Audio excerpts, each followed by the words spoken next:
Alors, nous allons maintenant faire un petit rappel sur les puissances d'un nombre. D'accord?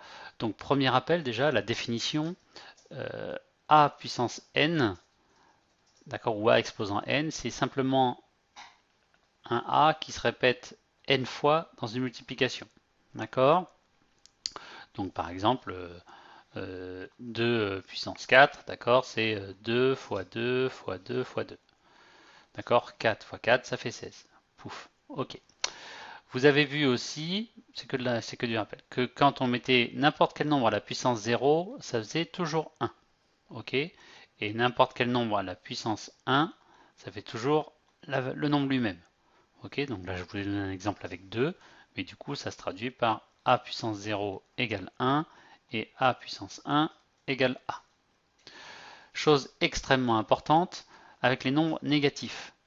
Vous avez un moins 3 au carré, d'accord? Quand je mets des parenthèses, c'est tout le nombre moins 3 qui se répète deux fois, c'est-à-dire que c'est moins 3 fois moins 3, ok? Ce qui fait 9.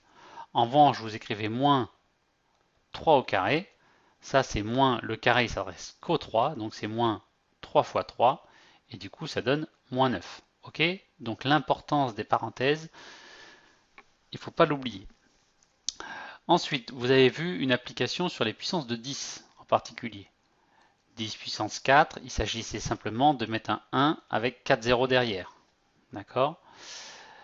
Euh, Vous avez vu aussi du coup les conséquences quand vous multipliez par une puissance de 10. Un truc comme ça, ok? Il suffit simplement de décaler la virgule de 3 chiffres. D'accord? 3, c'est l'exposant qui est dans le 10 là. D'accord? Donc ici, ça fait 3278. Ok? Vous avez vu également les puissances négatives, en particulier sur les puissances de 10, du genre 10 puissance moins 2. Par définition, 10 puissance moins 2, c'est l'inverse de 10 puissance 2, c'est-à-dire que c'est 1 sur 10 puissance 2. 1 centième, ça fait donc 0,01. D'accord? De la même façon, vous avez un 2 ici, alors ça veut dire que vous écrivez un nombre avec qui commence par 2 zéros. D'accord? 10 puissance moins 5, c'est 0, et je mets 5 zéros en tout. Donc 1, 2, 3, 4, 5 et un 1. Ok? Pas de souci là-dessus. Vous avez vu la notation scientifique. La notation scientifique d'un nombre du genre 35 728,45. Ok. Vous prenez ce nombre-là et vous en faites un nombre entre 1 et 10 en plaçant astucieusement la virgule. Ça fait donc 3,57285. Et ensuite, vous devez rectifier le tir avec une puissance de 10. Donc ici, la virgule, elle s'est décalée de 1, 2, 3, 4, donc 4 chiffres. OK. Est-ce que quand je fais ce calcul-ci, je retombe bien sur ça? La réponse est oui. Donc c'est bien 10 puissance plus 4. OK. Ça, c'est la notation scientifique. Bien. Lié à cela, vous avez des formules hyper classiques. D'accord? Je vais reprendre un exemple ici. Par exemple, a au carré fois a puissance 3, d'accord, fois a au cube, c'est a puissance 2 plus 3. C'est-à-dire qu'on peut écrire directement a puissance 5. Ok? C'est pas de la magie.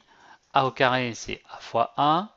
Le fois qui est là, vous le recopiez. Et a au cube, c'est a fois a fois a. Ok? Donc ici, tout, vous allez retrouver avec.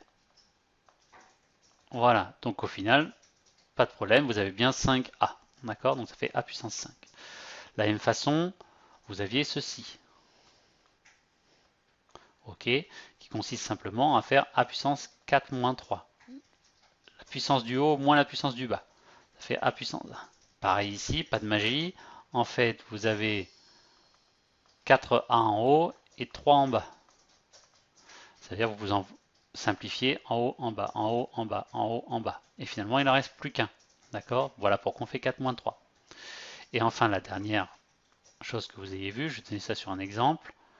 A au carré, le tout au cube, c'est a puissance 2 fois 3, c'est-à-dire a puissance 6. Pareil, c'est pas un miracle. A au carré au cube, c'est quoi? C'est a carré fois a carré fois a carré. D'accord? Puisque puissance 3, c'est-à-dire que ça se répète 3 fois dans un produit. Là, vous avez 1, 2, 1, 2, 1, 2, ça en fait donc 6, c'est-à-dire 3 fois les deux. Donc A puissance 6 sans problème. Sinon vous additionnez 2 plus 2 plus 2. D'accord? Donc sachant ça, on va pouvoir faire un petit résumé du cours qui se situe ici. Voilà, puissance d'un nombre, petit rappel, brut, voilà. Petit exemple, remarque d'écriture, l'importance des parenthèses comme j'ai dit, et les formules des puissances qu'on vient juste d'écrire. D'accord? Les explications, avec des petits exemples sur la puissance de 4, les cas particuliers de puissance 0, puissance 1, ok, et du coup l'extension aux puissances négatives. Voilà, d'accord? J'ai mis peut-être des petits exemples et des explications sur les puissances négatives. Ok? La formule utile, ça sera pour plus tard. Ça sera pour après-demain. Donc voilà, je vous laisse noter ça et puis aborder les exercices.